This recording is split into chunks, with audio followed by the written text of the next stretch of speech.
Hello বন্ধুরা, কেমন আছো? আশা করছি সবাই খুব ভালো আছো। তো আমার হাতে এটা কি আশা করি দেখে বুঝে গেছো। অনেক দিন ধরে মাকে বলছিলাম যে একটু তালের বড়া করতে। আসলে মার একটু আলাদা কাজ ছিল বলে সময় হচ্ছিল না। তো এখন একটু ফাঁকা ছিল, তো সেই কারণেই মা বললো যা বাজার থেকে তুই সব কিছু কিনে আন, আমি করে দিচ্ছি। তো যেই বলার সেই আমি বাজারে গিয়ে সব কিছু কিনে এনেছিলাম। তালটাও পেয়েছিলাম অনেকটাই বড়, খুব একটা বেশি দাম নেয়নি, মাত্র 50 টাকা দাম নিয়েছিল। তো মা এখন তালগুলোকে ফাটিয়ে নেবে যাতে আর কি ঘষতে সুবিধা হয়। এই যে দেখো কত সুন্দর করে ঘষে নিচ্ছে। তো আমাদের যে বাটারটা সেটা অনেকটা পরিমাণেই বেরিয়েছিল।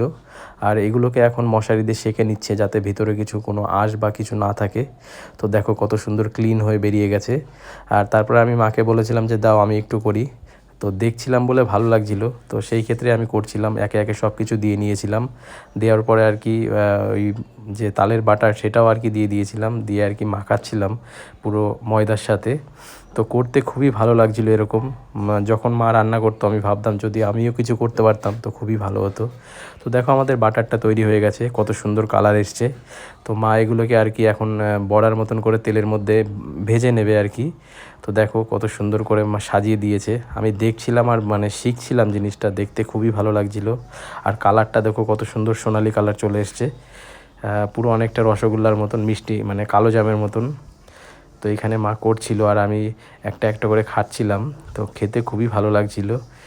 আসলে তালের বড়া খেতে আমার খুবই ভালো লাগে। তোমরাও কমেন্ট করে জানিও তোমাদের কেমন লাগে। আর ভিডিওটা যদি ভালো লাগে একটা লাইক করো। দেখা হচ্ছে পরের ভিডিওতে। বাই।